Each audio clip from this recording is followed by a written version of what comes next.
I used to lie to my classmates and tell them I didn't celebrate Christmas just because I was ashamed when they asked me, "What did you get?" And I couldn't tell them that I got nothing, that I got no gifts. Probably a very relatable story, but around Christmas time, every classmate, every junior or whatever comes to you, every friend. What did you get? Everybody compares the gifts and they start talking about it for a while. This is something I've never shared with my friends, but when I was living in England and they asked me what I got for Christmas, I would tell them, oh, we celebrate Los Reyes Magos, which is a equivalent but more traditional Spanish celebration. It was half true because we did celebrate it, but we also celebrated Christmas. It's just that I didn't get what they got. They always came with new phones, with new toys, new clothes, new shoes. I don't want to be ungrateful or anything like that, but you know, sometimes I wouldn't even get socks. But I understand there's people that have it worse off. There always is, bro. There's always that kid dying of hunger and with amputated arms and no parents and orphaned. But look, if you're watching this video, it's probably, not gonna be you. So if you listen to my story, you're probably either saying, oh well, that's kind of relatable, or oh well, that's kind of sad. This was the first thing that made me see that I didn't have what everybody else had. It wasn't the same situation in my house. What reinforced this thought was when I started going to their houses, my friends' houses. I remember when I lived in France, I went to see a friend and he had in his kitchen a little box. They had like a bunch of sweets, chocolates, and I was 11 at the time. I remember seeing this and having my mind absolutely blown. I thought, oh my god, these are all of the things in the shops that I never select or that I never get. And he's got a whole box of them here in his kitchen.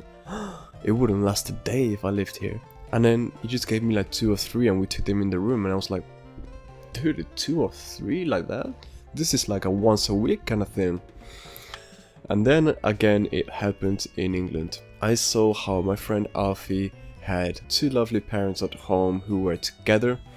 I saw how he had his own room that he didn't share with anybody, a big TV room, subscriptions to Netflix, Spotify and all that stuff, and a bunch of guitars. Take in mind we were 16, he didn't have a job that would, make him have all of that from himself, so obviously these were all gifts from his parents. He also got a car later on. Actually, he already had it, he just couldn't drive yet. And I looked at all of this and I thought, damn.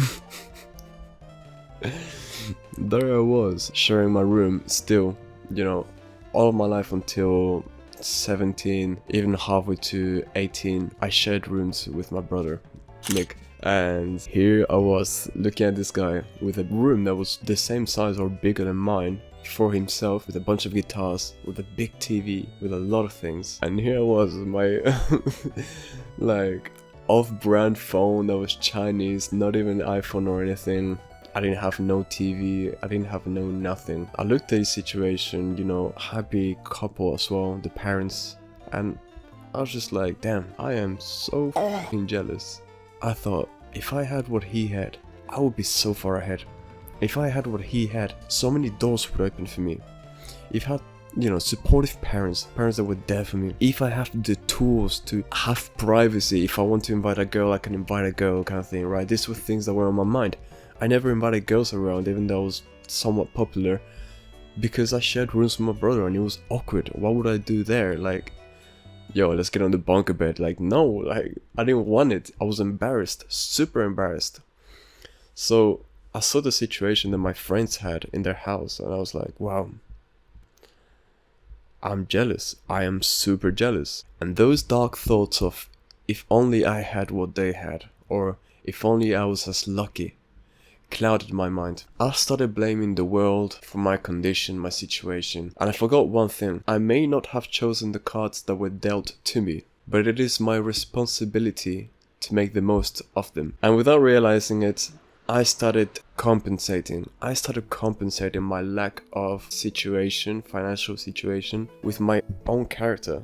And it's pushed me forward to a certain extent that was a lot more desirable now, in contrast from all my other friends. I started becoming really good at talking to girls. I started, getting really fit. Always kept a shredded physique and stuff. I got my own room because I had a job that could afford it, so I wasn't behind in that either. I speak multiple languages. I was suave with the girls. I had a bit of an accent, so like, oh my god. Anyway, they digged it, you know, they liked it. I had I'm white as hell right now, but I had a really nice tan. And realistically, I always offered a really good time. We always had fun when we hung out together. So when my friends were with me, they always looked up to me. They said, wow, you know, you're cool, whatever. God, this is like cringy to talk about. But it was the truth. And I never thought about how or at what moment the tables switched. At what moment it flipped and it went from I'm so envious of these guys to I'm fine with being who I am. And without realizing, actually, they are, you know, kind of envious of me. You know, oh, if only I was like, I could talk to girls like you do. I lack confidence. If only I was like a sociable. If only this, if only that. If only I had a good body. Then I thought, hold on now. I was actually antisocial, like younger, not antisocial, like proper, but girls-wise, I couldn't talk to girls, bro. I was, so cringy. When I spoke with the guys, with the boys, I was also just fake, a plain liar. Nothing but trying to manipulate because I don't know what went through my mind. I was skinny. My metabolism is cracked. Do you know how much I have to eat and how much I have to work out to keep my body the way it is? I don't have it easy at all. The languages thing, I mean, was I born speaking multiple languages? No. I mean, it's a product of my labor as well. So many other things, like my ability to do gymnastics or my ability to play guitar, piano. These are all things that I learned. Self-made. Not self-made bloody millionaire, but self-made good character. This is something that we can all achieve. And then I thought about making this video. I thought about, it isn't the cards we're dealt, it is what we make of them. It is far too easy to say, if only I had what they had. But you know deep down that that's just an excuse. You know deep down that this is just to make you feel better. To give yourself an excuse. Because if you have an excuse, you can keep on being mediocre or miserable. You don't have to try because you know that it's not your fault. And it isn't your fault, but it is your duty if you want to become something, which you probably do.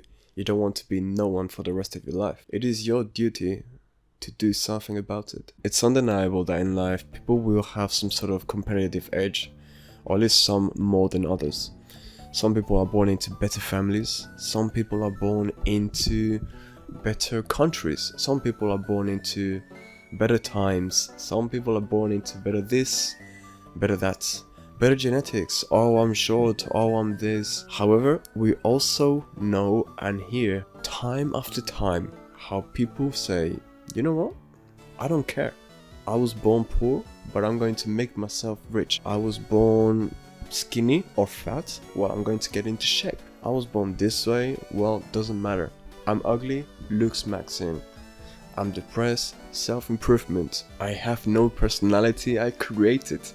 But you make things for yourself, you make the impossible. I wasn't born capable of doing 110 kg bench press for 3 reps. I wasn't born capable of speaking 4 languages, 5. I wasn't born capable of playing instruments or singing a little bit. I still suck, but I'm getting better. I wasn't born capable of speaking to strangers and making friends instantly. I wasn't capable of doing any of this. Neither were you probably. Neither was anyone in the world. Some people do have some advantages, but when it comes to the substance of ourself and what we really have inside, that is not a fragment of you're born with it. Nah. It's something you create for yourself. Money can't buy a personality. It can't buy cool clothes and stuff. But guess what? If you're trying to replace your personality with a Rolex, you're still gonna go outside with that friend that is more charismatic than you. And guess what's gonna happen? Nobody will pay you any attention. Nobody will look your way. Oh, well, cool, you have a Rolex. Like, you're gonna give it to me? No. Oh, cool, you're funny. Are you going to make me laugh? Yes. Right? That was a very dumb example, but I pulled it out of my ass, so I hope it smelled good. Anyway, this is something that I wanted to cover and talk about because it's been really good coming to terms with the whole if only I had what they had. This is something that's caused a lot of trouble in my own life. It's something that's made me be very insecure to the point where I lied to my friends about Christmas just because I was ashamed I didn't get any gifts. But I finally moved on, and I hope that some of the things I spoke about can help you too. Strive to be 1% better every day, and much love. Subscribe.